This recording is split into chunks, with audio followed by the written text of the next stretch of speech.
जय। तो आज हम लोग का है पॉलिटिकल साइंस का ऑब्जेक्टिव। एक शॉट में इसको हम खत्म करेंगे पूरा का पूरा, ध्यानपूर्वक देखिएगा। पहला चैप्टर है लोकतंत्र में सत्ता की साझेदारी। इसका पहला प्रश्न है, भारत में कहां औरतों के लिए आरक्षण की व्यवस्था है? तो भारत में केवल और केवल पंचायती राज में औरतों के लिए आरक्षण की व्यवस्था है, वो भी कितना है? 33%। और एकमात्र बिहार राज्य है जिसमें आरक्षण की व्यवस्था 50% कर दी गई।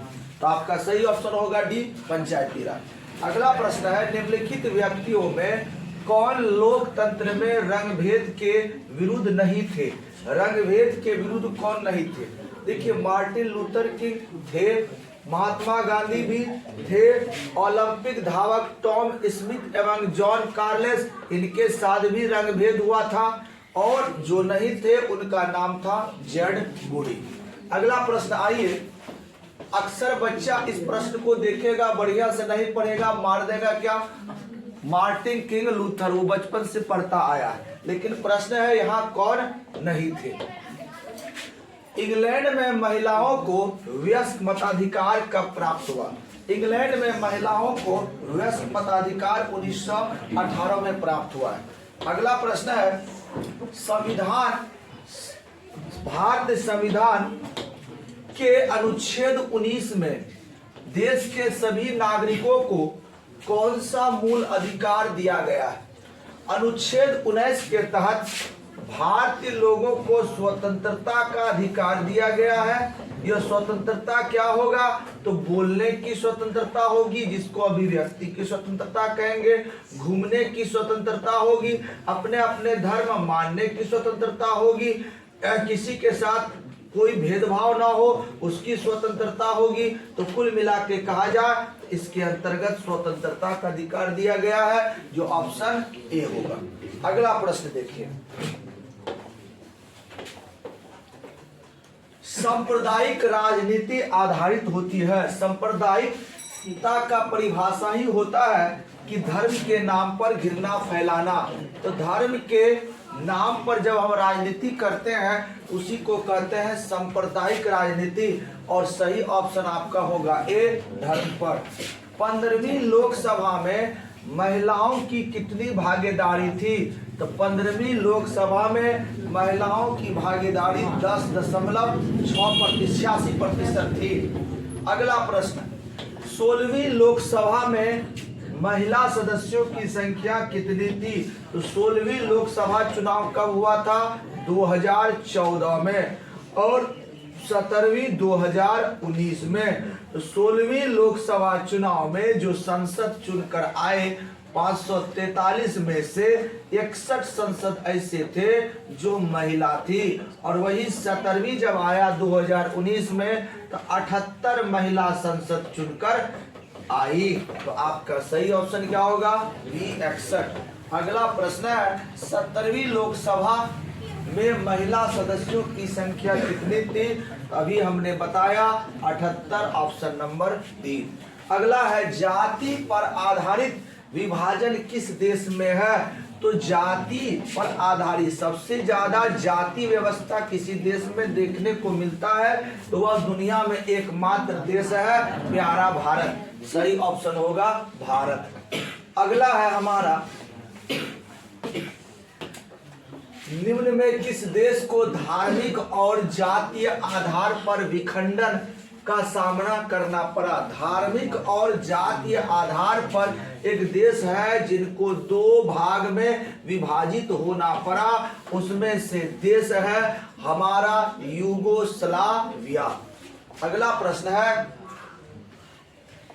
इसी प्रश्न में अगर केवल धार्मिक आधार पर बोला जाए तो धार्मिक आधार पर विभाजित होने वाला भारत था, जो 1947 में धर्म के आधार पर अलग होकर क्या बना था?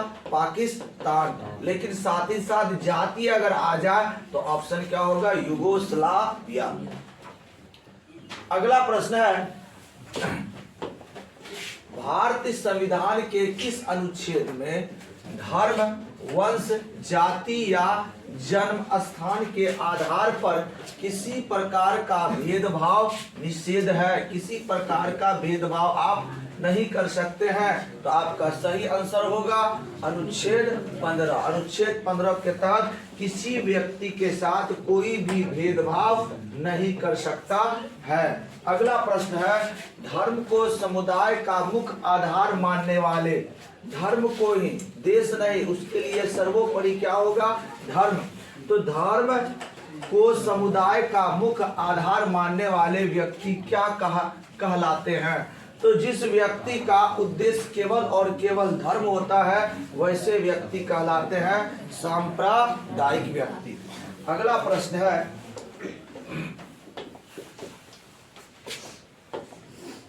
अधिकारों और अवसरों के मामले में स्त्री और पुरुष की बराबरी मानने वाला व्यक्ति क्या कहलाता है। ऐसा व्यक्ति जो समाज में अधिकारों और अवसरों के मामले में स्त्री और पुरुष को समान दर्जा देता है, समान दर्जा। ऐसे हमारा जो भारत है वो पुरुष प्रधान देश है, जहां पर पुरुषों को अधिक अधिकार है और महिलाओं को कम। लेकिन जो व्यक्ति पुरुषों और महिलाओं दोनों को समान अधिकार देने की बात करता है वैसे व्यक्ति को कहा जाता है नारीवादी व्यक्ति। आपका सही ऑप्शन हुआ बी। नीतीश कुमार को आप लगभग उसी टाइप के व्यक्ति कह सकते हैं, क्योंकि ये हर मामले में 50% आरक्षण देकर बैठे हैं। बहुत अच्छा कार्य है। अध्याय 2 है सत्ता में साझेदारी की कार्य प्रणाली। अध्याय 2 का पहला प्रश्न है, संघ सरकार का उदाहरण है। संघ सरकार वह सरकार होता है जिसमें कई टुकड़े, कई समूह मिलकर एक क्षेत्र बनता है और इस क्षेत्र को देश कहते हैं और इसके अंतर्गत प्रत्येक टुकड़ा को अपना अधिकार होता है कि वो अपने हिसाब से वहां के शासन व्यवस्था को व्यवस्थित कर सके और साथ ही साथ इनके लिए एक सेंटर भी होता है और दोनों के सहयोग से ये संगठन चलता है। लेकिन जो समाजवाद और राजतंत्र होता है उसमें सेंटर एक होता है, बाद बाकी ये सारा का सारा इसी के अधीन होगा। ये जो टुकड़ा होगा ये निर्णय नहीं ले पाएगा, जो भी निर्णय लेगा वो सेंटर लेगा। और यहाँ पर संघ में क्या हो सकता है कि जो टुकड़ा है अर्थात जिसे राज कहते हैं वो भी अपना कुछ ना कुछ निर्णय ले सकता है। तो भारत इसी प्रकार का देश है, अमेरिका इसी प्रकार का देश है। तो ऑप्शन आपका ए है अमेरिका जो सही होगा। चीन नहीं होगा क्योंकि चीन में एक बार जो राष्ट्रपति बन गया बस जब तक बेचारा मरे नहीं तब तक वही राष्ट्रपति होगा। अर्थात इसमें जो केवल और केवल निर्णय लेने का अधिकार होगा एक व्यक्ति। ब्रिटेन में राजतंत्र है, यहाँ पर अधिकतर अधिकार रानी के हाथ में है, वही निर्णय लेती है। अगला प्रश्न है, संघ राज्य की क्या विशेषता नहीं है। संघ राज्य की क्या विशेषता नहीं है। जो संघ राज्य होता है उनका एक लिखित संविधान होता है, वो संविधान भारत का भी है और सबसे पहला लिखित संविधान बनाने वाला देश अमेरिका था। दूसरा, शक्तियों का विभाजन होता है, केंद्र और राज्यों के बीच उनका अपना अपना अधिकार होता है। कुछ कार्य केंद्र कर सकते हैं, कुछ कार्य राज्य कर सकते हैं। अगला, इकहरी शासन व्यवस्था मतलब केवल एक ही शासन व्यवस्था, जो भी करेगा एक ही आदमी करेगा, यही केवल नहीं होगा। और सर्वोच्च न्यायपालिका की सर्वोच्चता होती है, इसमें सरकार से भी ज्यादा ताकत किसको दिया गया है, सर्वोच्च न्यायपालिका को। तो आपका सही ऑप्शन क्या होगा, एकहरी शासन व्यवस्था। इस संघ राज्य में एक व्यक्ति निर्णय लेने का हकदार नहीं होता है, इसमें कई व्यक्तियों द्वारा निर्णय लिया जाता है।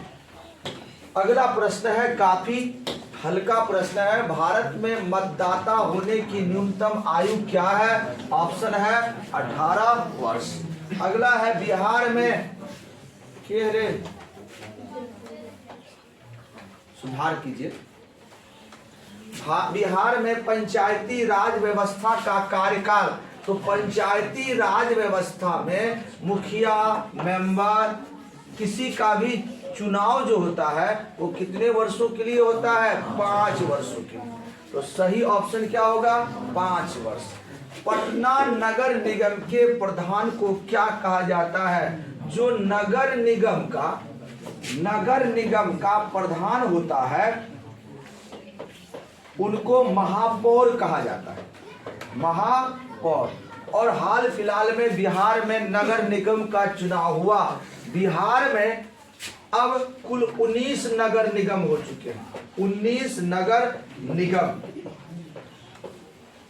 जिसमें सदस्यों की कम से कम संख्या 10 होनी चाहिए और अधिकतम संख्या कितनी होनी चाहिए? 75। ये बात हमें याद रखना है। तो सवाल है पटना नगर निगम, पटना ही क्यों, कोई भी नगर निगम हो उसका प्रधान को क्या कहा जाएगा? महापौर। अगला प्रश्न,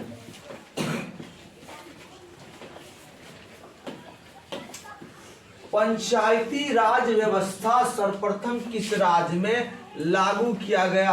पंचायती राज व्यवस्था 2 अक्टूबर 1959 को 2 अक्टूबर 1959 को गांधी जी के जन्म दिवस के दिन राजस्थान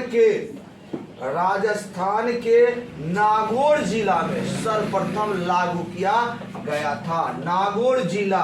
और जो पंचायती राज आया इसके लिए एक कमेटी बनी थी और उस कमेटी का नाम था बलवंत मेहता कमेटी।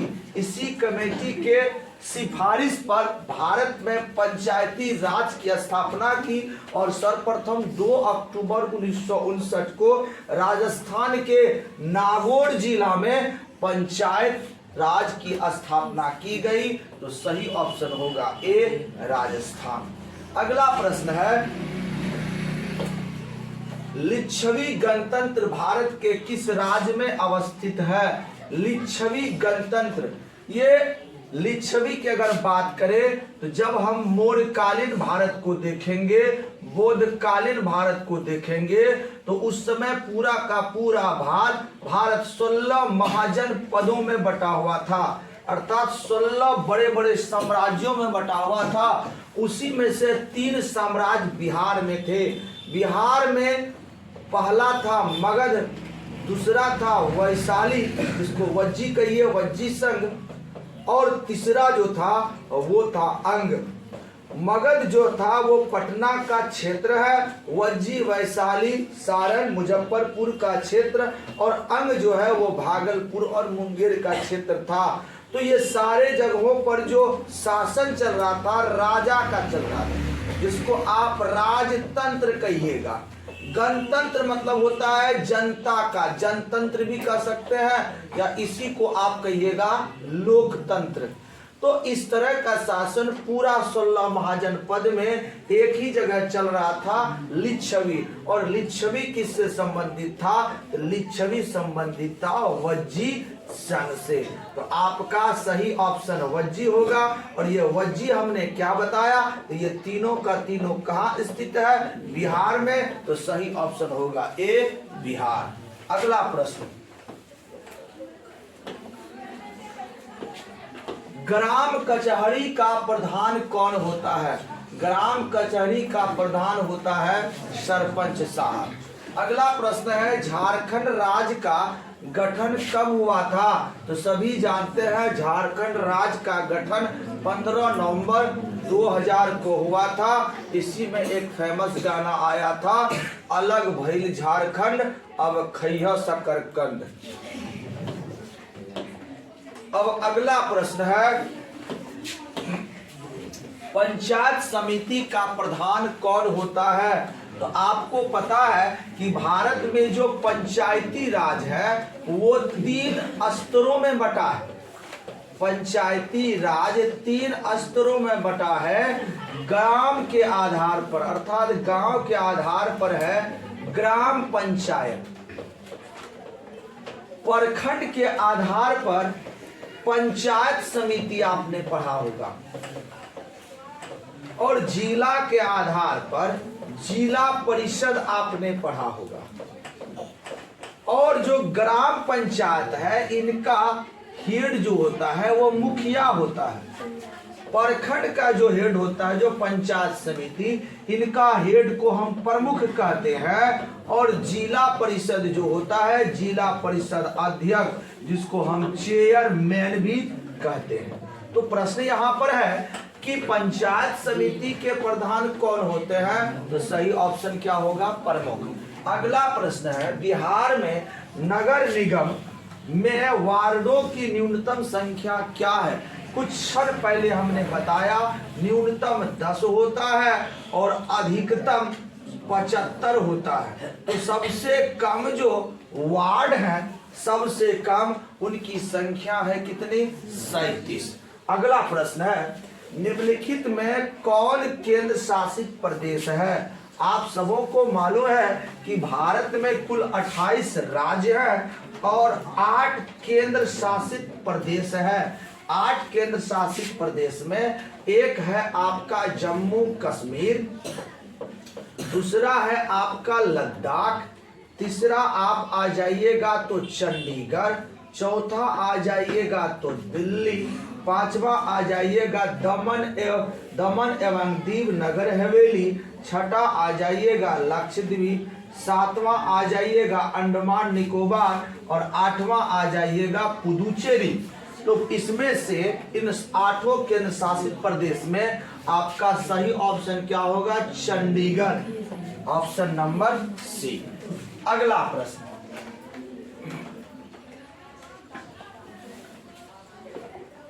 ग्राम पंचायत का सचिव कौन होता है? तो ग्राम पंचायत का सचिव पंचायत सचिव होता है। अगला है, बिहार में कितनी आबादी पर पंचायत समिति का एक सदस्य को चुना जाने का प्रावधान है? पंचायत समिति को चुने जाने का प्रावधान कितने पर है? तो सही ऑप्शन होगा 7000। अगला प्रश्न है, समवर्ती सूची में रखा जाता है किसे? तो ध्यान दीजिए, राज्य सरकार और केंद्र सरकार के बीच जो शक्ति का विभाजन होता है 3 सूची के आधार पर होता है। उन सूची की संख्या कितनी है? 3। एक है राज्य सूची, एक है संघ सूची और तीसरा जो है वो है समवर्ती सूची। तो राज्य सूची में राज्य का अधिकार है, संघ में केंद्र सरकार का, और समवर्ती के अंतर्गत ऐसे मुद्दे होते हैं जिस पर निर्णय लेने का अधिकार राज्य और संघ दोनों को होता है। तो सवाल यहाँ पर है कि समवर्ती सूची में किसे रखा जाता है? केंद्र और राज्य दोनों को। अगला प्रश्न है, भारत में पंचायती राज संस्थाओं में महिलाओं के लिए कितनी सीटें हैं? तो भारत में पंचायती राज संस्थाओं में महिलाओं के लिए कुल कितनी सीटें हैं? 33%। लेकिन जब हम बिहार आ जाएंगे तो इनका प्रतिशत बढ़कर हो जाएगा 50। अगला प्रश्न उसी से संबंधित है, बिहार में पंचायती राज संस्था में महिलाओं के लिए कितनी सीटें आरक्षित है? तो आपका सही ऑप्शन होगा 50%। अगला प्रश्न है, भारत में संविधान सभा का गठन कब हुआ? भारत में संविधान सभा का गठन 1946 में हुआ था और इस संविधान सभा को ही कहा जाता है ड्राफ्ट कमेटी। उसका दूसरा नाम है ड्राफ्ट कमेटी और पहला नाम है संविधान सभा। गठन हुआ था 1946 और जो सिफारिश थी वो कैबिनेट मिशन की सिफारिश पर इसका गठन किया गया था। अगला प्रश्न है, तेलंगाना भारत का ये 28वां राज्य है और सबसे नवीनतम राज्य है। तेलंगाना राज्य का गठन कब हुआ था? तो तेलंगाना राज्य का गठन 2 जून 2014 को हुआ था और तेलंगाना की जो राजधानी है वो हैदराबाद है। और ये जो राज्य अलग हुआ था ये आंध्र प्रदेश से अलग हुआ था और अब आंध्र प्रदेश की जो राजधानी है वो है अमरावती। ठीक है। अगला प्रश्न है, भारत में पंचायती राज प्रणाली को किस समिति की अनुशंसा पर लागू की गई थी? आपको हमने बताया था बलवंत राय मेहता कमेटी के सिफारिश पर। अगला प्रश्न है पंचायती राज, भारत में पंचायती राज प्रणाली कब लागू की गई? ये भी आपको बताया 2 अक्टूबर 1959 राजस्थान के नागौर जिला में। फिर है भारत में पंचायती राज प्रणाली सर्वप्रथम कहाँ लागू की गई? आपका ऑप्शन होगा नागौर। कहाँ है? राजस्थान। भारत में सर्वाधिक लोग किस भाषा को बोलते हैं? तो भारत में सर्वाधिक लोग हिंदी भाषा को बोलते हैं। कहेगा कितने प्रतिशत लोग हिंदी बोलते हैं? 43.63% लोग इस देश में हिंदी बोलते हैं 2011 की जनगणना के अनुसार। अगला प्रश्न है पटना नगर निगम में कितने वार्ड हैं? पटना नगर निगम में तो अधिकतम वार्ड 75 है और पटना में भी है 75।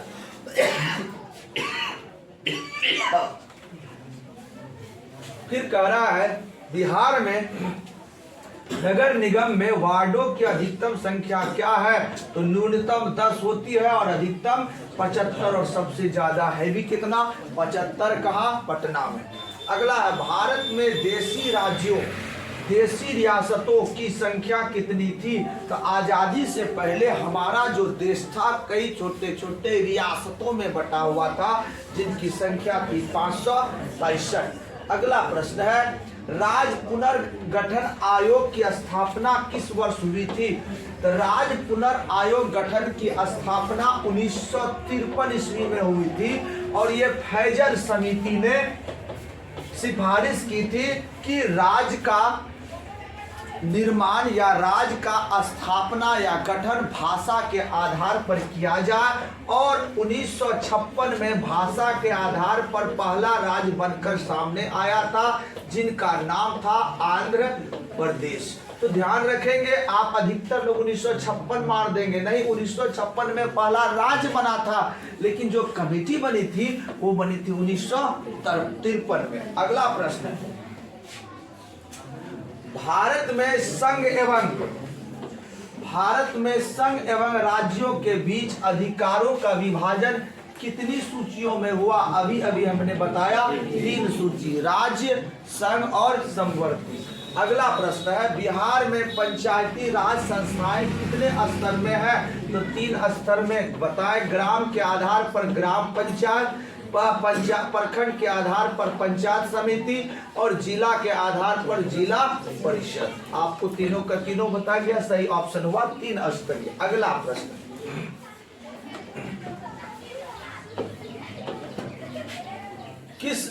अगला है पंचायत समिति का मुख्य कार्यपालक पदाधिकारी कौन होता है?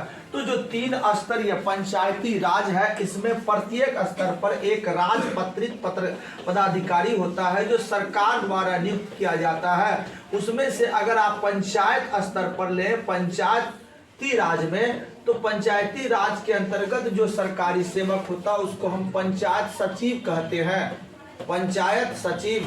और जो प्रखंड स्तर पर होता है वो प्रखंड विकास पदाधिकारी होता है और जिला स्तर पर होगा तो कोई भी समाहरणालय स्तर का पदाधिकारी हो सकता है। तो यहाँ प्रश्न है पंचायत समिति का मुख्य कार्यपालक, चूंकि पंचायत समिति का हेड प्रमुख होता है और ये प्रमुख बैठता कहाँ पर है? प्रखंड में, और ये प्रखंड का अध्यक्ष होता है। इसके लिए सरकार द्वारा एक सचिव को दिया जाता है और वो सचिव होता है प्रखंड विकास पदाधिकारी। ऑप्शन नंबर बी, जिसको आप वीडियो कहते हैं। किसी देश में संघात्मक शासन व्यवस्था नहीं है? संघात्मक शासन व्यवस्था किस देश में नहीं है? भारत में है, बेल्जियम में भी है, फ्रांस में भी है। कहाँ नहीं है? तो स्विट्जरलैंड दुनिया का एकमात्र देश है जहां प्रत्यक्ष लोकतंत्र है, प्रत्यक्ष जनता सीधे शासन कार्यों में भाग लेती है। अगला प्रश्न है भारतीय संविधान का 73वां संशोधन किससे संबंधित है? तो आपका ऑप्शन देखिए, नगर पालिका, ग्राम कचहरी, ग्राम पंचायत और पंचायती राज। 73वां 2 संशोधन हुआ, 73वां और 74वां। 73वां जो होगा ये संशोधन होगा ग्राम पंचायत से जिसको आप पंचायती राज भी कहेंगे, और इसके अंदर 3 आएगा। और 74वां मतलब समझ जाइए नगर, नगर निगम, नगर पंचायत, वार्ड परिषद, जो भी नगर वाला बात आएगा। तो अगला प्रश्न 74वां है, इसमें नगर नगर नगर, तो 74 का सही ऑप्शन तो डी होगा। तो आपका अगला, इससे पहला का 73वां का क्या होगा, तो सही ऑप्शन क्या होगा, पंचायती राज व्यवस्था से। ग्राम पंचायत आपको लगेगा वो ग्राम पंचायत नहीं, पंचायती राज के अंतर्गत ही क्या है, ग्राम पंचायत। पंचायती राज में 3 स्तर पर है, ग्राम पंचायत, पंचायत समिति और जिला परिषद। अगला प्रश्न, भारत का पहला नगर निगम कहां स्थापित किया गया था। भारत का पहला नगर निगम 1687-88 ईस्वी में किया गया था। अंग्रेजों द्वारा उस जगह का नाम था मद्रास, और आज यही कहलाता है चेन्नई। आपका सही ऑप्शन होगा सी, मद्रास। प्रश्न है, भारत में सर्वप्रथम नगर निगम की स्थापना कब हुई, कब लिखा रहे, 1687 से 88। 87 तो ऑप्शन है नहीं, लेकिन 88 ऑप्शन है, ऑप्शन नंबर सी। भारत में कुल राज्यों की संख्या कितनी है, अभी हमने बताया 28 राज्य और 8 केंद्र शासित प्रदेश। अगला प्रश्न है, बिहार में कुल कितने नगर निगम है। तो बिहार में नगर निगमों की संख्या बढ़कर कितनी हो गई है, 19। इसमें से कोई भी ऑप्शन नहीं दिया हुआ, तो आपका सही आंसर क्या होगा, 19। याद रखेंगे, करंट क्वेश्चन है। भारत में केंद्र शासित प्रदेशों की संख्या कितनी है, तभी पढ़े थे 8, और यहाँ पर करंट में एक भी नहीं दिया हुआ, इसलिए आप याद रखेंगे इनका सही आंसर कितना होगा, 8। अगला प्रश्न है, पटना नगर निगम की स्थापना कब हुई। तो पटना नगर निगम बिहार में स्थापित होने वाला पहला नगर निगम पटना है, जिसकी स्थापना 1952 में की गई थी।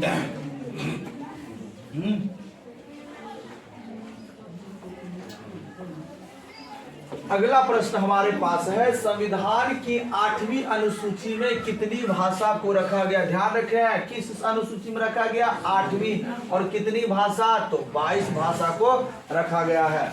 अगला, स्थानीय स्वशासन की ग्रामीण संस्था कौन सी है। ग्रामीण संस्था, ये तो नगर है, ये भी नगर है, ये भी नगर है। तो जिला परिषद जो है जिला स्तर की है, और ये किसके अंतर्गत आएगा, ग्राम पंचायत, अर्थात पंचायती राज के अंतर्गत 3 व्यवस्थाएं, ग्राम पंचायत, पंचायत समिति और जिला परिषद, जो स्थानीय स्वशासन के अंतर्गत आता है, वो भी कहाँ, ग्रामीण में। तो सही ऑप्शन क्या होगा, जिला परिषद। अगला प्रश्न है, सोवियत संघ का विघटन कब हुआ। सोवियत संघ दुनिया का सबसे बड़ा संघ था, जिसका हेड क्वार्टर रूस था, हेड देश कहिए रूस था, और उनका विघटन हुआ 1991 में। अगला है, नाइजीरिया में संघ व्यवस्था की स्थापना कब हुई। नाइजीरिया में भी राजतंत्र था, और यहाँ पर संघ व्यवस्था की स्थापना कब हुई, 1950। उसी तरह वेस्ट इंडीज संघ, वेस्ट इंडीज कई द्वीपों में बटा हुआ देश है, कई छोटे छोटे देश है, द्वीप है जो समुद्रों में है, और उन सारे छोटे छोटे द्वीपों को मिलाकर एक देश बना गया, जिसको आप वेस्ट इंडीज के नाम से जानते हैं, और वह भी संघ है जो बना कर 1958 में। अगला प्रश्न है, पंचायती राज व्यवस्था का वर्णन किस अनुच्छेद में है। तो पंचायती राज व्यवस्था का सबसे पहला वर्णन अनुच्छेद 40 में मिलेगा, उसके बाद कुछ बातें अनुच्छेद 45 में मिलेगा, इसलिए ऑप्शन नंबर डी होगा, ए और बी दोनों। अगला प्रश्न है, पंचायत समिति का गठन किस स्तर पर होता है, बताए।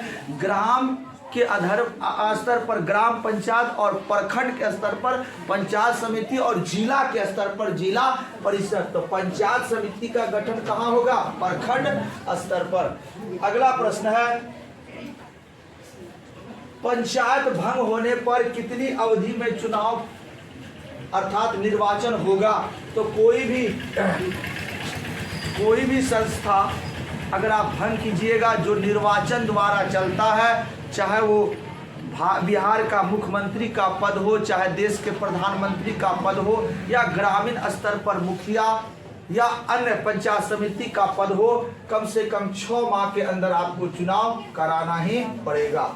आपका है अगला प्रश्न, नगर पालिका के कार्य क्षेत्र। नगर पालिका को कौन कौन सा कार्य दिया गया है उसके विषय में किस अनुसूची में वर्णन किया गया है? तो वो अनुसूची कौन सी है? 12वीं। हमारे संविधान में कुल 12 अनुसूची हैं और 12वीं अनुसूची में नगर पालिका के कार्यों का वर्णन किया गया है। भारत में पंचायती राज अधिनियम कब लागू हुआ?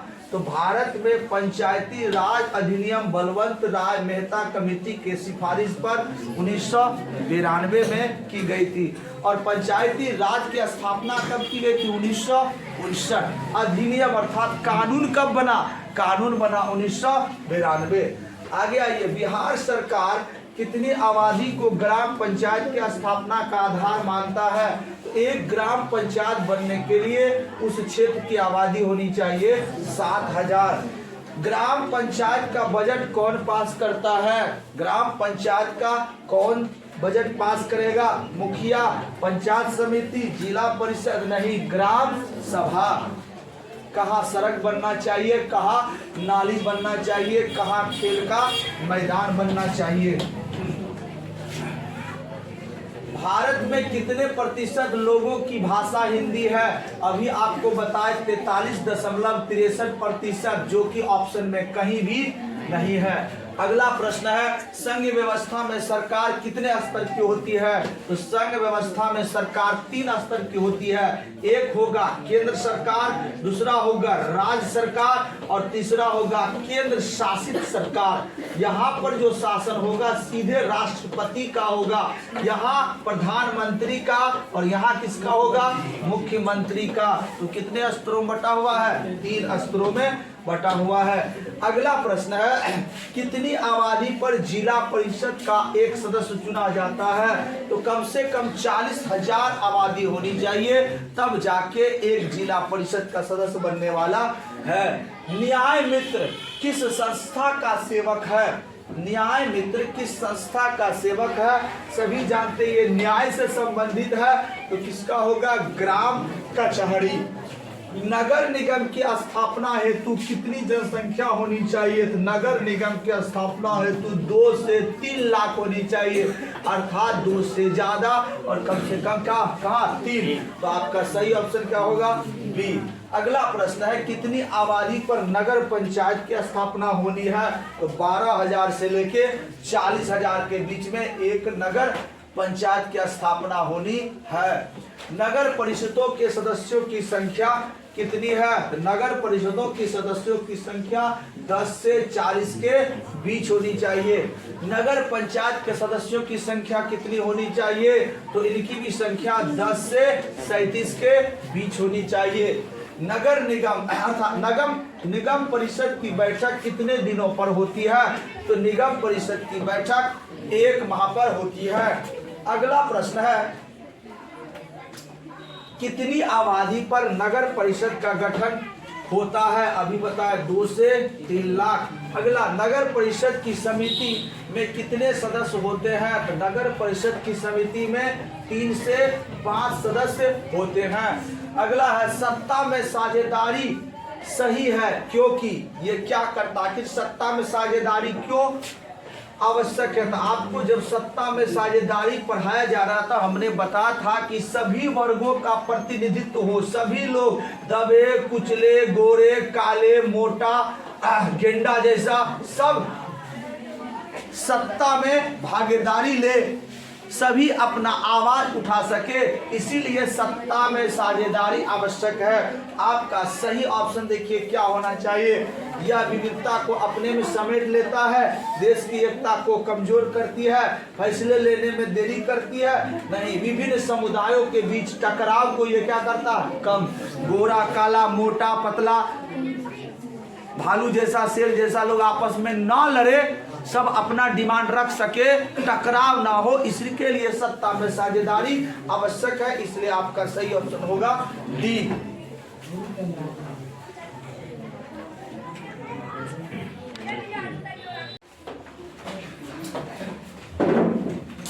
हमारा अगला ऑब्जेक्टिव है तीसरा चैप्टर, सूचना के अधिकार संबंधी कानून कब बना? सूचना के अधिकार संबंधी कानून 2005 में बना और यह कानून सबसे पहले लागू हुआ राजस्थान। सभी जान रहे हैं। अगला प्रश्न है राजनीतिक दलों की नींव सर्वप्रथम किस देश में पड़ी? सबसे पहले राजनीतिक दल किस देश में बना? तो सबसे पहले राजनीतिक दल ब्रिटेन में बना था। अगला प्रश्न है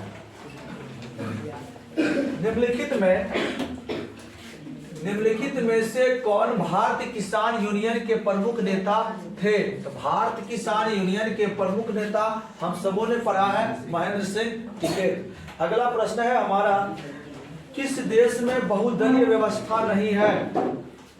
किस देश में बहुदलीय व्यवस्था नहीं है? पाकिस्तान कई सारे दल हैं, भारत यहाँ पर भी दलों की कमी नहीं है, बांग्लादेश, ब्रिटेन एकमात्र देश है, एकमात्र ना कहे बहुत सारा देश है, इनमें से ब्रिटेन एक देश है जहां पर ढेर दल नहीं है, इसलिए आपका सही ऑप्शन होगा डी। अगला प्रश्न है दल बदल कानून निम्नलिखित में किस पर लागू होता है?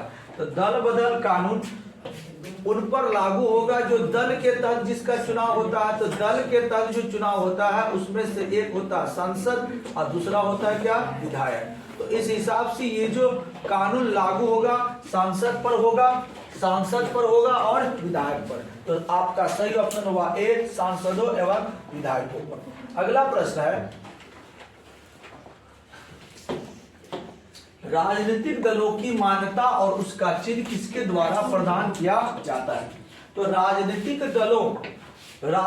दलों की मान्यता हो या उनका चुनाव चिन्ह या चुनाव करवाना, ये सारी जिम्मेदारी चुनाव आयोग का होता है। आपका सही ऑप्शन होगा निर्वाचन आयोग। बिहार में संपूर्ण क्रांति का नेतृत्व निम्नलिखित में किसने किया था? तो बिहार में संपूर्ण क्रांति का नेतृत्व जयप्रकाश नारायण ने किया था और ये संपूर्ण क्रांति कहलाता था और ये शुरू हुआ था 1974 में। ये छात्र आंदोलन के नाम से भी प्रसिद्ध है। अगला प्रश्न है चिपको आंदोलन निम्नलिखित में से किससे संबंधित नहीं है? किससे संबंधित नहीं है? वृक्ष से तो संबंधित होगा, अंगूर के पेड़ काटने की अनुमति, पेड़ है इससे संबंधित है।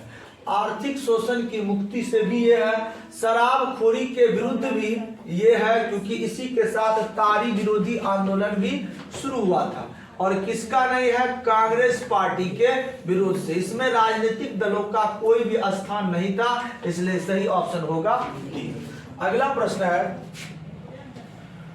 1977 में आम चुनाव में किस पार्टी को सबसे ज्यादा बहुमत प्राप्त हुआ था? तो 1977 में सबसे पहले गैर कांग्रेसी सरकार बनी थी, अर्थात कांग्रेस की हार हुई थी और उस समय एक गठबंधन की पार्टी थी जिनका नाम था जनता पार्टी और जिनके प्रधानमंत्री बने थे मोरारजी देसाई। तो आपका सही आंसर होगा क्या? जनता पार्टी, ऑप्शन नंबर बी। अगला प्रश्न है निम्नलिखित में से किसे लोकतंत्र का प्राण माना जाता है? लोकतंत्र का प्राण राजनीतिक दलों को माना जाता है। यह प्रश्न कई बार पूछा जा चुका है। अगला प्रश्न है सूचना का अधिकार आंदोलन की शुरुआत कहां से हुई? सूचना के अधिकार आंदोलन की शुरुआत राजस्थान से हुई और इस आंदोलन का शुरुआत करता जो था वो मजदूर लोग थे जो अपनी मजदूरी के बारे में जानना चाहते थे कि वास्तव में उनका मजदूरी कितना है। आगे है तारी विरोधी आंदोलन निम्नलिखित में से किस प्रांत में शुरू किया गया? तारी विरोधी आंदोलन जो है ये भी चिपको आंदोलन की तरह एक सामाजिक आंदोलन था और ये शुरू हुआ था कहां? आंध्र प्रदेश में, जिसमें 5000 गांव की महिलाओं ने भाग लिया था। ये बात को भी आप जान लेंगे। अगला प्रश्न है श्रीलंका कब आजाद हुआ? भारत से 1 साल बाद अर्थात 1948। गठबंधन की सरकार बनाने की संभावना किस प्रकार के दलीय व्यवस्था में? गठबंधन वही होगा जहां ढेर सारा दल होगा और ढेर सारा दल मतलब बहुदलीय व्यवस्था।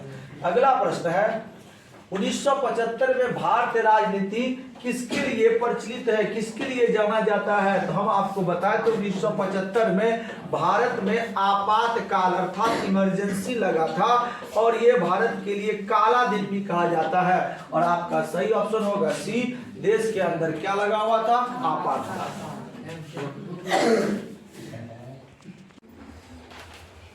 अगला प्रश्न है दलित पैंथर्स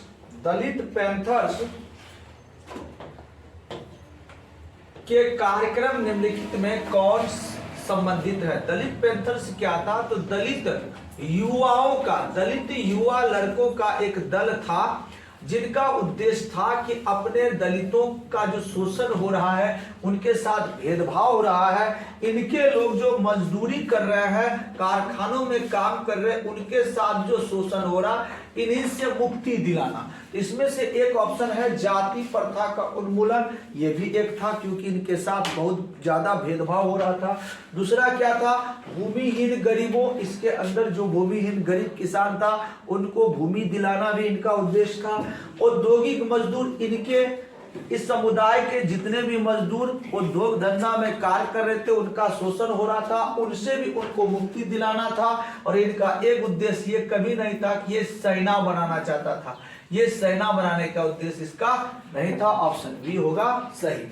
अगला प्रश्न है निम्नलिखित में कौन सा कार्य राजनीतिक दल का नहीं है? राजनीतिक दल का नहीं, आप ऐसे भी पढ़ सकते, चुनाव लड़ना सबसे प्राथमिक कार्य है, सरकार की आलोचना करना, जो विपक्षी दल होगा उनकी आलोचना करना है, यह भी इसका कार्य है। प्राकृतिक आपदा में राहत से ये प्राकृतिक आपदा के समय ये बचाव कार्य में सहयोग भी करता है। राजनीतिक दल क्या नहीं करते हैं? तो ये अफसरों की बहाली नहीं करता है।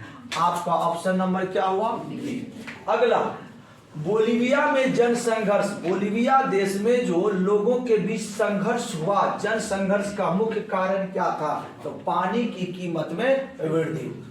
अगला प्रश्न है निम्नलिखित में से कौन राष्ट्रीय दल नहीं है? राष्ट्र दलों की संख्या पहले 8 थी, इस बार जब गुजरात का चुनाव हुआ तो आम आदमी पार्टी को जो वोट प्रतिशत है राष्ट्र राजनीतिक दल के प्रतिशत के बराबर आ गया, जिस कारण से अब राष्ट्र राजनीतिक दलों की संख्या कितनी हो गई? 9। इसमें से राष्ट्रीय जनता दल है, बहुजन समाज पार्टी है, भारतीय जनता पार्टी है, क्या नहीं है? लोक जनशक्ति पार्टी, लोजपा, जिनके प्रमुख रामविलास पासवान थे, अब है चिराग पासवान जी, इनका चुनाव चिन्ह है बंगला घर छाप। बहुजन समाज पार्टी मायावती, हाथी छाप। भारतीय जनता पार्टी जिनकी सरकार है मोदी जी, कमल छाप। और राष्ट्रीय जनता दल लालू यादव जी, जिसका चुनाव चिन्ह है लालटेन छाप। अभी इनका पुत्र तेजस्वी यादव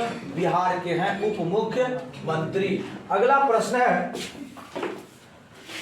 निम्नलिखित में से कौन सा प्रमुख उद्देश्य प्रायः सभी राजनीतिक दलों का होता है? सबसे पहला उद्देश्य है चुनाव जीतना और सरकार बनाना। तो सबसे प्रमुख उद्देश्य क्या होता है? सत्ता प्राप्त करना। ठीक है, आपका सही ऑप्शन क्या हुआ? यही।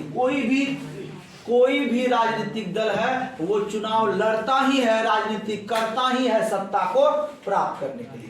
अगला प्रश्न है राजनीतिक दल का आशय क्या है? राजनीतिक दल किसको कहते थे? राजनीतिक दल जो होता है व्यक्तियों का समूह होता है, उसके अंदर किसान, मजदूर, कोई भी व्यक्ति होगा उन्हीं का समूह कहलाएगा राजनीतिक दल। आपका ऑप्शन नंबर क्या होगा? सी। अगला प्रश्न है भारतीय लोकतंत्र में सत्ता के विरुद्ध, भारत लोकतंत्र में सत्ता के विरुद्ध जन आक्रोश किस दशक से प्रारंभ हुआ? तो आपको पता होगा कि जो 1947 से कांग्रेस भारतीय राजनीति में महत्वपूर्ण भूमिका निभा रहे थे, इनके विरुद्ध 1974 में पहली बार जन संघर्ष हुआ, जिसको आप संपूर्ण क्रांति भी कहिए और छात्र आंदोलन भी कहिए। और इसी का परिणाम था कि 1977 के चुनाव में कांग्रेस की क्या हो गई थी? हार हो गई थी। तो ये 1974-77 किस दशक के अंतर्गत आता है? 1970। ऑप्शन नंबर बी आपका क्या होगा? सही। अगला प्रश्न है, नेपाल में सप्तदलीय गठबंधन का मुख्य उद्देश्य क्या था? नेपाल में हमेशा से राजतंत्र रहा है, राजा का शासन रहा है, लेकिन वहां के जो राजनीतिक दल है वो चाहते थे कि वहां पर भी लोकतंत्र की स्थापना हो, इसलिए 7 दलों का एक गठबंधन बना और एक दल बना और इनका उद्देश्य था लोकतंत्र की स्थापना करना। Option number B. अगला प्रश्न है, नर्मदा घाटी परियोजना। नर्मदा घाटी परियोजना किन राज्यों से संबंधित है? चूंकि नर्मदा गुजरात राज्य से संबंधित है तो गुजरात वाला ऑप्शन एक ही मिलेगा, ऑप्शन नंबर डी।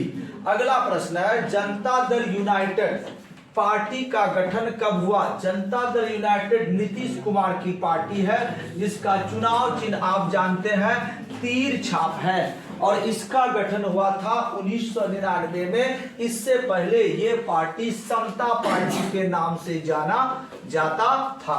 अगला प्रश्न है, किसके नेतृत्व में 1977 में जनता पार्टी सरकार का गठन हुआ था? तो सभी जानते हैं पहला प्रधानमंत्री कौन था? मोरारजी देसाई, जो गैर कांग्रेसी प्रधानमंत्री थे। अगला प्रश्न है, 16वीं लोकसभा का चुनाव किस वर्ष हुआ? 2014 में 16वीं लोकसभा का चुनाव हुआ था और 2019 में 17वीं लोकसभा का चुनाव हुआ था। एकदम दाग दिया है। अगला प्रश्न, 17वीं चुनाव लोकसभा का चुनाव किस वर्ष हुआ? आप D option मारिएगा, 2019। Bahujan Samaj party जो मायावती की पार्टी है, जिनका चुनाव चिन्ह हाथी छाप है, इनके संस्थापक कौन थे? तो इनके संस्थापक आप सबों ने पढ़ा था, काशी राम थे। अगला प्रश्न है, भारतीय जनता पार्टी की स्थापना किसने की? तो कब हुई? तो भारतीय जनता पार्टी की स्थापना 1980 में हुई है। इससे पहले ये जनता पार्टी का ही घटक था और इस जनता पार्टी में से एक पार्टी को अलग किया गया जिसका नाम रहा भारतीय जनता पार्टी। और इस पार्टी को कहा जाता है कि श्यामा प्रसाद मुखर्जी ने बनाया था, लेकिन जो आधिकारिक बात है, जिसने इस पार्टी का वास्तव में गठन किया, वास्तव में इस पार्टी का जन्मदाता कहा जा सकता है, वो था अटल बिहारी वाजपेयी और यही थे इनके पहले अध्यक्ष। आपसे कहा जाएगा भारतीय जनता पार्टी के पहले अध्यक्ष कौन थे? अटल बिहारी वाजपेयी। अगला प्रश्न है, भारतीय जनता पार्टी का चुनाव चिन्ह क्या है? तो भारतीय जनता पार्टी का चुनाव चिन्ह है कमल फूल छाप। तो कहिएगा हाथ का पंजा किसका है? तो हाथ का पंजा है कांग्रेस का। अगला प्रश्न है, नेपाल में लोकतंत्र की पुनः स्थापना या वापसी कब हुई थी? नेपाल में लोकतंत्र की पुनः वापसी जो हुआ 2006 में हुआ था। अगला प्रश्न है, भारत में पहली बार केंद्र में गैर कांग्रेसी सरकार कब बना था? 1977 में मोरारजी देसाई पहला प्रधानमंत्री बने थे। अगला प्रश्न है, निम्न राजनीतिक दलों में कौन क्षेत्रीय दल है? कौन क्षेत्र? तो भारतीय राष्ट्र कांग्रेस यह एक राष्ट्र दल है जिसका चुनाव चिन्ह हाथ छाप है। भारतीय जनता पार्टी ये भी राष्ट्र दल जिनका चुनाव चिन्ह कमल फूल छाप। भारतीय कम्युनिस्ट पार्टी हथौड़ा सितारा कौन नहीं है? तृणमूल कांग्रेस पार्टी जो कि ममता बनर्जी दीदी की पार्टी है बंगाल में, यह एक क्षेत्रीय पार्टी है। अगला प्रश्न है, बांग्लादेश कब स्वतंत्र हुआ? तो बांग्लादेश के बारे में कौन नहीं जानता, भारत का ही ये प्रोडक्ट है और ये बना था 1971 में। बनाने में सबसे ज्यादा योगदान था इंदिरा गांधी की। अगला प्रश्न है, दलित युवाओं का संगठन दलित पैंथर्स कब बना? तो दलित पैंथर्स दलित युवाओं का जो संगठन था ये बना था 1972 में। अगला प्रश्न है दलित पैंथर्स किस राज्य के दलितों के सामाजिक आर्थिक बदलाव से संबंधित है? अभी हमने बताया था महाराष्ट्र से। अगला प्रश्न है किस राज्य से हिंदी को राष्ट्रभाषा बनाने के विरुद्ध आंदोलन की शुरुआत हुई? दक्षिण भारत में अगर आप जाए तो इस क्षेत्र में हिंदी नहीं के बराबर बोला जाता है, और इस क्षेत्र का जो भाषा है तमिलनाडु में तमिल है, आंध्र प्रदेश में तेलुगु है, कर्नाटक में कन्नड़ है, केरल में मलयालम है। इस क्षेत्र के लोग बोलते ही नहीं है हिंदी, इसलिए जब हिंदी राष्ट्रभाषा बन रही थी तो तमिलनाडु के लोगों ने सबसे पहले विरोध किया था कि हिंदी भारत की राष्ट्रभाषा नहीं बननी चाहिए। आपका ऑप्शन क्या हुआ? तमिलनाडु। अगला प्रश्न चिपको आंदोलन किस राज्य से प्रारंभ हुआ था? आप सभी जानते हैं उत्तराखंड, और नेतृत्वकर्ता कौन था? सुंदरलाल बहुगुणा। अगला प्रश्न नेल्लोर कहाँ है? आंध्र प्रदेश में। तारी विरोधी आंदोलन में कितने गांवों की महिलाओं ने भाग लिया था? तो हमने बताया था 5000 महिलाओं ने इसमें भाग लिया था। 5000 गांव की महिलाओं ने भाग लिया था।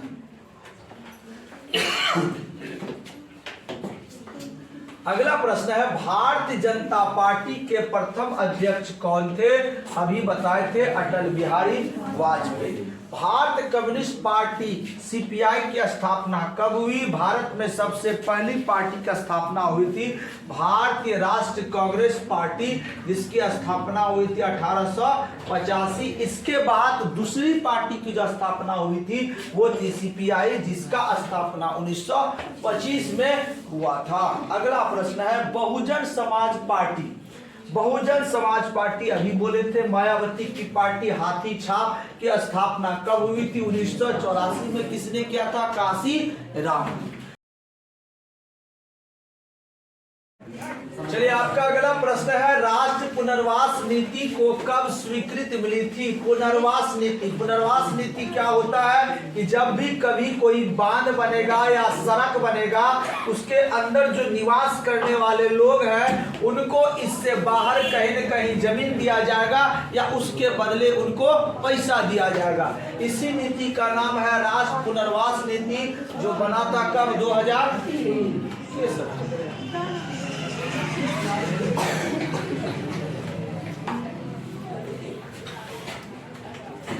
अगला है भारत में कौन सी दलीय व्यवस्था है? तो भारत में सभी जानते हैं कैसी व्यवस्था है? बहुदल, पार्टियों की कमी नहीं है। अगला चौथा अध्याय हम देखते हैं। चौथा अध्याय का पहला प्रश्न हमारा है कि भारत में किस तरह के लोकतंत्र की व्यवस्था की गई है? सभी जानते हैं भारत में कैसी लोकतंत्र है? अप्रत्यक्ष। इनमें से कौन सी एक बात लोकतांत्रिक व्यवस्थाओं के अनुरूप नहीं है? एक बात जो लोकतांत्रिक व्यवस्थाओं के अनुरूप नहीं है, कानून के समक्ष सभी समान है, बिल्कुल सही है। उत्तरदायी शासन व्यवस्था है, बिल्कुल सही है। स्वतंत्र एवं निष्पक्ष चुनाव होता है, बिल्कुल निष्पक्ष चुनाव होता है। बहुसंख्यकों का शासन है, ये बात बिल्कुल सही नहीं है। इस देश में अल्पसंख्यक भी है, अल्पसंख्यकों में मुस्लिम, सिख, जैन भी है, और इन्हें भी वोट देने का अधिकार है। इसका मतलब ऑप्शन नंबर डी आपका क्या है? गलत है। अगला प्रश्न है लोकतांत्रिक व्यवस्थाओं ने निम्नांकित में किन मुद्दों पर सफलता पाई है? किन मुद्दों पर?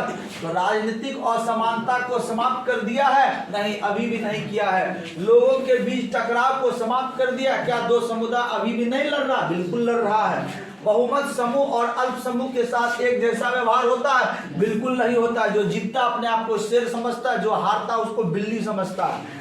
समाज की आखिरी पंक्ति में खड़े लोगों के बीच आर्थिक पैमाना कम कर दिया। जी हाँ, जो आखिरी पंक्ति में लोग था, जो गरीब लोग थे, वहां तक इसी लोकतंत्र के कारण उनका हक मिल रहा है, जिसका एग्जाम्पल आप देख रहे होंगे। इंदिरा आवास, नल जल योजना और भी सड़कें कहां पहुंच रही है?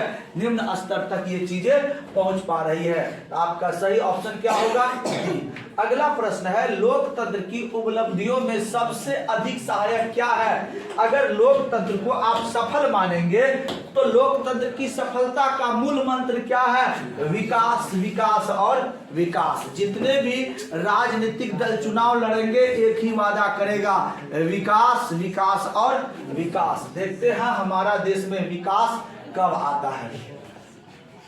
आगे देखिए, अगला प्रश्न है, लोकतंत्र में राजनीतिक शक्ति का स्रोत कौन है? राजनीतिक शक्ति कौन देता है? तो राजनीतिक दलों को जो शक्ति देता है वो कौन देगा? जनता। तो राजनीतिक शक्ति किसके पास होगी? जनता के पास होगी। ये जिसको चाहेगा सत्ता पर बैठा सकता है, जिसको चाहेगा वहां से उतार सकता है। अगला प्रश्न है, लोकतंत्र की चुनौतियों, चैप्टर आपका अंतिम, लोकतंत्र की चुनौतियां। तो लोकतंत्र में बहुत सारी चुनौतियां हैं। इसमें सबसे पहला क्वेश्चन क्या आ रहा है? लोकतंत्र जनता का, जनता के द्वारा तथा जनता के लिए शासन है। यह कथन किसका है? सभी जानते हैं, अब्राहम लिंकन का है। अगला है, क्षेत्रवाद की भावना का एक कुपरिणाम क्या है? क्षेत्रवाद, क्षेत्र के आधार पर किए, हम बंगाली क्षेत्र के लोग हैं, हम मराठा क्षेत्र के लोग हैं, यहाँ पर जो काम होगा मराठों के लिए होगा, बिहार में कहेगा बिहारियों के लिए होगा। इससे क्या होगा? दो समुदाय, दो राज्यों के बीच अलगाववाद की स्थिति उत्पन्न हो जाएगी। अगला है, लोकतंत्र की सफलता निर्भर करती है, किस पर निर्भर करती है? नागरिकों की उदासीनता पर। नागरिक अगर असक्रिय रहेंगे तो क्या उससे लोकतंत्र सफल हो जाएगा? बिल्कुल नहीं। नागरिकों को गैर कानूनी कार्रवाई, उस पर गैर कानूनी जबरदस्ती कानूनी कार्रवाई कर दीजिए, उस पर नहीं। इससे नागरिकों की विवेकपूर्ण क्या? सहभागिता पर। नागरिक अगर विवेकपूर्ण बुद्धि से लोकतंत्र में अपना सहभागिता ले, लोकतंत्र में वो भाग ले, तो हमारा लोकतंत्र क्या हो सकता है? सफल हो सकता है। आपका सही ऑप्शन होगा सी। अगला प्रश्न है, 15वीं लोकसभा चुनाव से पूर्व लोकतंत्र में महिलाओं की भागीदारी कितनी थी? तो महिलाओं की भागीदारी पहले कितनी थी? 10%। अब कितनी है? 33%। अगला प्रश्न है, प्रत्यक्ष लोकतंत्र का देश किसे माना जाता है? तो प्रत्यक्ष लोकतंत्र का देश किसे माना जाता है? स्विट्जरलैंड। ब्रिटेन में किस वर्ष सार्वजनिक व्यस्त मताधिकार को मान्यता मिली है? तो 1928 में। 1918 में महिलाओं को मिला था, उससे पहले पुरुष को था। उसके बाद कहा जितने भी 18 साल के लड़के, बच्चे, लड़कियां होंगी सभी को मत देने का अधिकार होगा। तो ये चीज आया 1928 में। लोकसभा में निर्वाचन हेतु कुल सीटों की संख्या कितनी है? जो कुल सीट है हमारे संसद में, उनकी संख्या कितनी है? 545। 545। इलेक्शन होता है 543 पर, 2 मनोनीत सीट होता है, इसलिए टोटल कितना हुआ? 545। अगला प्रश्न है, गठबंधन सरकार की पकड़ प्रशासन पर क्या होती? जब आप गठबंधन बनाइएगा, 10 आदमी से 10 राजनीतिक दलों को मिला करके सरकार बनाइएगा, तो वो सरकार क्या होगी? कमजोर होगी। और वैसे सरकार की प्रशासन पर जो पकड़ होती है क्या होती है? ढीली होती है। अगला प्रश्न है, स्विट्जरलैंड में महिलाओं को किस वर्ष मताधिकार प्राप्त हुआ है? किस वर्ष मताधिकार प्राप्त हुआ है? रोके से। आपका अगला क्वेश्चन है, स्विट्जरलैंड में महिलाओं को किस वर्ष मताधिकार प्राप्त हुआ? तो सही ऑप्शन होगा 1948। इंग्लैंड में विधि का शासन किसकी देन है? विधि शासन, संविधान के आधार पर शासन होगा, वो डाइसी का देन है। अगला प्रश्न है, कौन सा कदम लोकतांत्रिक सुधार का सूचक है? लोकतांत्रिक सुधार, लोकतंत्र की सफलता के मार्ग में एक और बड़ा कदम किसे माना गया? पंचायती राज व्यवस्था को।